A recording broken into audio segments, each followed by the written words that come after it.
In America, at 18 years old, you are considered a legal adult and have certain rights or opportunities opened up to you, such as getting married without parents' consent, voting for the next political leaders, enlisting in the military, being drafted into the military if you are a guy, and you can even take out many thousands of dollars worth of student loans. But what can you not do because the federal government prohibits it? You cannot buy or consume alcohol before the age of 21. Why does the government allow you to make all these other life-changing decisions, but then draws the line in drinking alcohol? Let's take a look at the history of the minimum drinking age in America. From the inception of America to 1919, there was no set federal minimum drinking age, with most states opting for no minimum age at all. In 1920, the 18th Amendment was put into place, starting the Prohibition era. During Prohibition, all Americans were prohibited from consuming or producing alcohol, regardless of age. In 1933, the 21st Amendment was proposed and ratified, which effectively repealed the 18th Amendment. This was also our first constitutional amendment to be repealed. In 1986, Ronald Reagan passed the National Minimum Age Drinking Act, which required all states to raise their minimum drinking age to 21 or risk losing federal funding. He did this to cut down on drunk driving accidents. And according to Britannica.com, here are several reasons why the minimum drinking age should be lowered to 18. 18 is the age of adulthood, and all adults should have the right to make their own decisions about alcohol consumption. There are fewer drunk driving, traffic accidents, and fatalities in many countries with minimum legal drinking age of 18.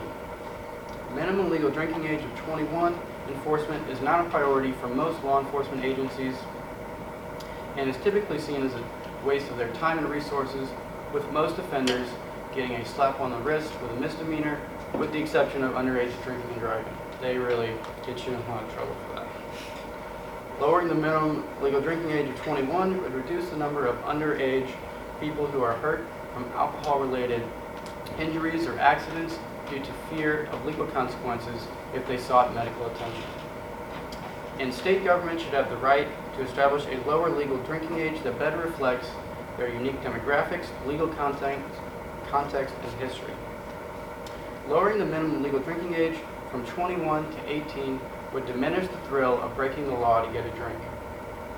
136 college and university presidents have signed a pledge stating, quote, "The drinking age of 21 is not working," citing binge drinking, fake IDs, and the fact that adults aged 18 to 20 are able to vote, serve on juries, but not able to consume alcohol. According to the National Institute on Alcohol Abuse and Alcoholism, over 80% of college students report drinking, with 50% of college students report binge drinking in the past 2 weeks. This approach to stopping underage drinking is clearly not working. Other countries such as France, Ireland, Germany, Mexico, and many other European and South American countries, the minimum legal drinking age is 18 or even lower. One of the most popular arguments used to defend the drinking age of 21 is that it saves lives. But according to youthright.org, the raising of the minimum drinking age did not cause a significant decrease in drunk driving deaths. Although drunk driving did decrease, it was not due to the increase of the minimum legal drinking age, but other factors such as lower blood alcohol content rules and a much more negative social view on drunk driving. What changing the minimum age law did was instead move drunk driving related accidents from the 18 to 20 age bracket into the 21 to 24 age bracket, showing that the real risk factor is being an inexperienced drinker, not being under 21. With the main point of having an increased minimum drinking age being refuted, we need to repeal the Minimum Drinking Age Act and allow all adults to make their own informed decisions about alcohol consumption.